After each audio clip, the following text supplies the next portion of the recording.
اعوذ باللہ من الشیطان الرجیم بسم اللہ الرحمن الرحیم. میں teacher Khurshid Ahmad Bhat, high school Nowgam, zone Mawar, district Kupwara. میرے بچوں السلام علیکم ورحمۃ اللہ وبرکاتہ. میرے بچوں ہم پڑھ رہے جا رہے ہیں 5ویں جماعت کی اردو کتاب.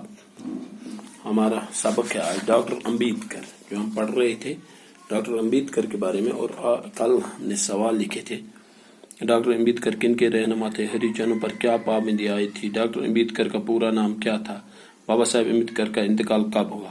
پھر خالی جگہوں سے الفاظ بھر دیجیے, الفاظ قوسین میں دیے گئے. یہ آج ہمیں پڑھنا ہے پیج نمبر 67 پہ. بیٹو آج ڈیٹ ہے 2 سپٹمبر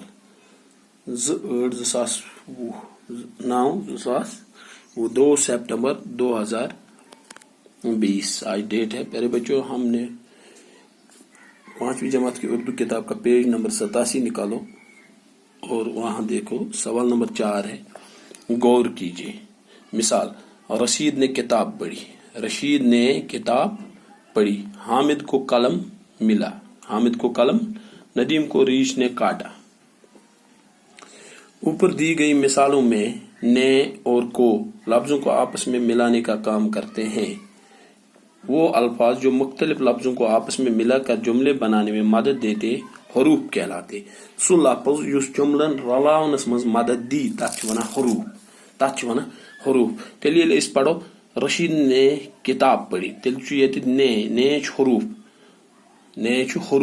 حامد کو قلم ملا کون رلائم. ندیم کو ریچھ نے کاٹا. ندیم کو یہ نیت کوش حروف. توجہ ہونا اوپر دی گئی مثالوں میں نے اور کو لفظوں کو آپس میں ملانے کا کام کرتے ہیں. نیت کوش لفظن پان میں رلاونچ کام کرا. وہ الفاظ جو مختلف لفظوں کو آپس میں ملا کر جملے بنانے میں مدد دیتے ہیں حروف کہلاتے ہیں. تمن چھ ونان حروف. تم لفظ یم جملن رلاونس مز مدد کرن تمن چھ ونان حروف. تو سوال نمبر 5 نیچے دی گئی خالی جگہوں کو مناسب حروف سے پور کیجیے. یعنی امویو حروفوں سے خالی جائے پور کریں. اکبر کھانا کھایا. اکبر ڈیش کھانا کھایا. اکبر نے کھانا کھایا. یعنی حروف بنیا نے. اکبر نے کھانا کھایا. ام سے بنیا یہ جملہ. رشید ڈیش ڈیش کتے ڈیش ڈیش کاٹا.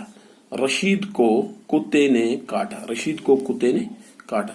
میں ڈیش ڈیش کتاب پڑھی. میں نے کتاب پڑھی. میں نے کتاب پڑھی. راجا ڈیش ڈیش کرکٹ کھیلا. راجا نے کرکٹ کھیلا. راجا نے کرکٹ کھیلا.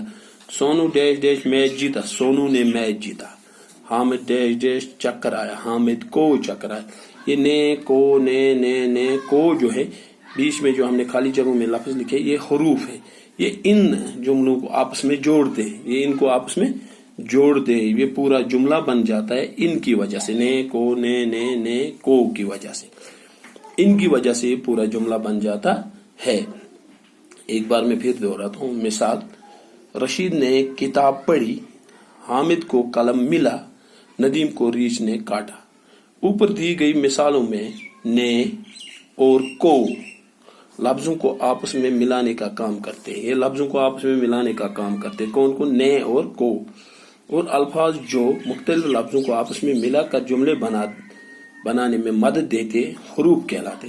وہ الفاظ وہ حروف جو الفاظوں کو جملے بناتے ہیں ان کو حروف کہلاتے ہیں. جیسے اکبر ڈیش ڈیش کھانا کھایا. اس کا کوئی معنی نہیں نکل رہا تھا, لیکن اکبر نے کھانا کھایا. اکبرن کھو بات. رشید ڈیش ڈیش کتے نے ڈیش ڈیش کاٹا. رشید کو کتے نے کاٹا. رشید لوئی ہون چوپ. رشید کھو ہون. میں نے کتاب پڑھی. میں پر کتاب اتنا ایسے میں کتاب پڑھی. امی کو اس نے معنی نہیں آ رہا. میں نے کتاب پڑھی. راجا نے کرکٹ کھیلا. راجا نے کیوں کرکٹ. سونو نے میچ جیتا. حامد کو چکر آیا. بچوں میں تلیو پن یہ سبق ازیک یہ لکھو سوال کاپی پہ بیٚیہِ کٔرِو یاد بڑٕ دلچسپی سان کٔرِو یاد. تو یم چیز تھٲیِو یاد کہ یمن لفظن کیا چھِ أسۍ ونان. یم گٔے حروف. تم حروف یم لفظن پانہٕ ؤنۍ جُڑٲیِتھ جملہٕ چھِ بناوان. السلام علیکم.